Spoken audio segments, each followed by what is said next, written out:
Bonjour à tous, dans cette vidéo on va corriger ensemble l'exercice 1 du TD6, donc le premier exercice du TD d'électrocinétique. C'est un exercice important pour comprendre les bases, puisqu'on va appliquer des lois des mailles, des lois des nœuds, et on va calculer des puissances.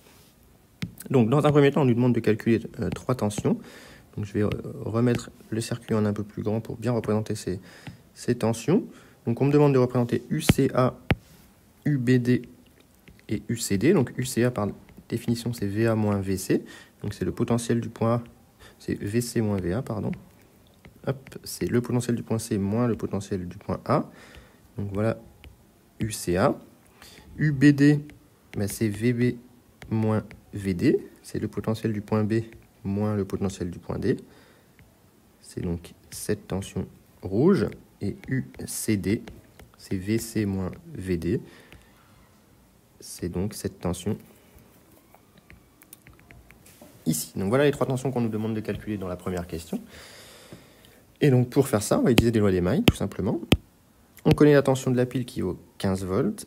Et donc si on applique une loi des mailles dans cette première maille verte, en tournant dans le sens de la pile, on obtient que E moins UBD moins plus U3 est égal à 0.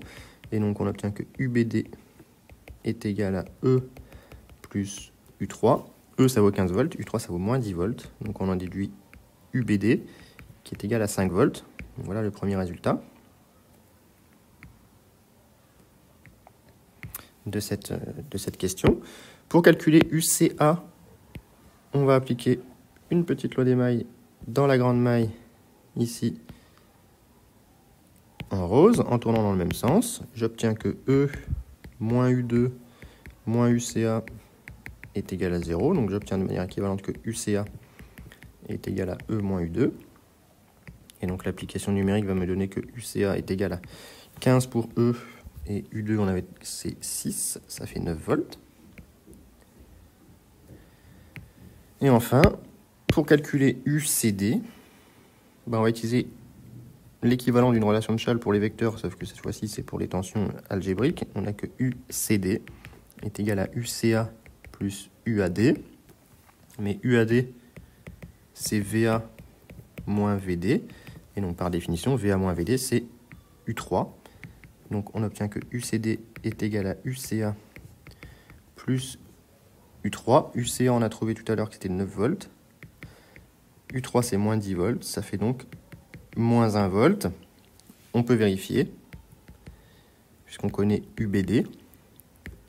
Avec UBD, on a que UCD, c'est égal à UCB plus UBD. Or, UCB, c'est égal à VC moins VB. Et VC moins VB, c'est le potentiel du point C moins le potentiel du point B. C'est moins U2.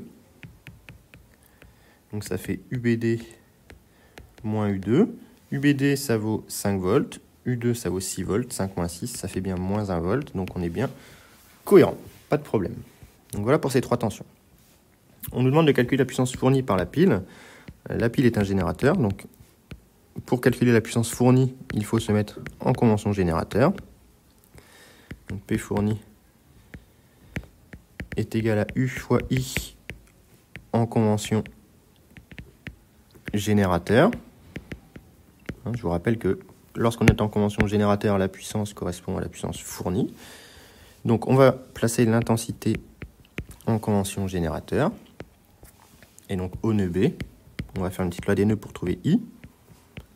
On a que I qui est un courant entrant, plus I1 qui est un courant entrant, est égal à I2 qui est le courant sortant. On déduit que I est égal à I2 moins I1 est égal à 100 mA, ou encore 0,100 ampères.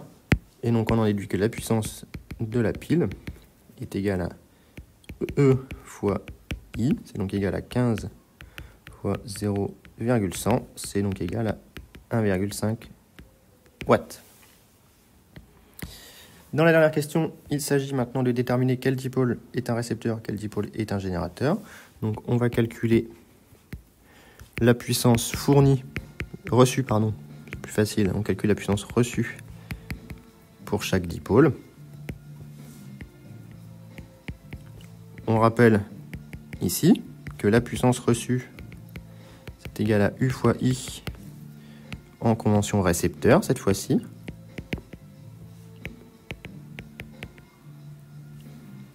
Donc on met notre dipôle, hop, on a I ici, U ici, et donc la puissance reçue est égale à U fois I, et donc on va distinguer deux cas. Premièrement, la puissance reçue est effectivement positive, donc ça veut dire que D est un récepteur, pas de problème. Et deuxièmement, la puissance reçue est en fait négative, dans ce cas-là, ça veut dire que D n'est rien d'autre qu'un générateur. Donc on va faire ça pour les 4 dipôles. On y va pour D1. Donc il faut bien se mettre en convention récepteur.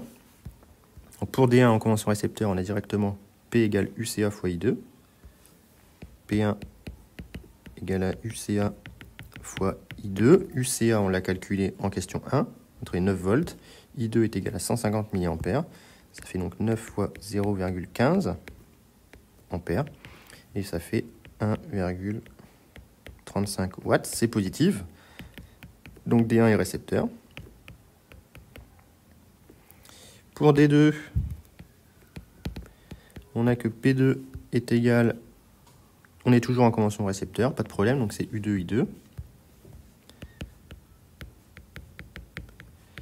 U2, d'après l'énoncé, ça valait 6 volts, fois toujours les 0,150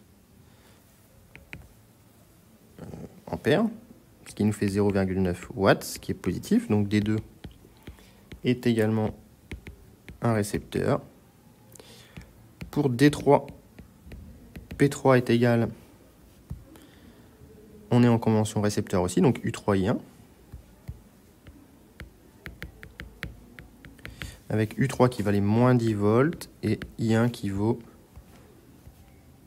50 mA, donc 0,050 ampères, ce qui nous fait moins 0,5 watts. Cette fois-ci, on trouve une puissance reçue négative. Ça veut dire que D3 est en fait un générateur. Et P fourni par le dipôle 3 sera égal à plus 0,5 watts. Et enfin, pour D4, on a que P4 est égal... Alors attention, cette fois-ci, on a une convention générateur, donc il faut mettre un moins si on veut la puissance reçue. Moins I1 fois UBD. Attention à la convention. Et donc, on trouve que ça nous fait moins 0,050 ampères fois UBD. On avait trouvé, on l'a calculé tout à l'heure, 5 volts, pardon. Ce qui nous fait moins 0,25 watts. Donc on trouve une puissance reçue négative, donc D4 est un générateur. Évidemment, on aurait pu garder la convention générateur. Pour D4, on aurait calculé la puissance, on aurait trouvé plus 0,25 watts, ce qui aurait correspondu à la puissance fournie, et ça aurait bien prouvé que D4 était générateur. Donc voilà, on a 2 générateurs dans cet exercice et 2 récepteurs. Donc voilà pour cet exercice, j'espère que c'était clair. Comme d'habitude, s'il y a des questions, merci de me les faire parvenir.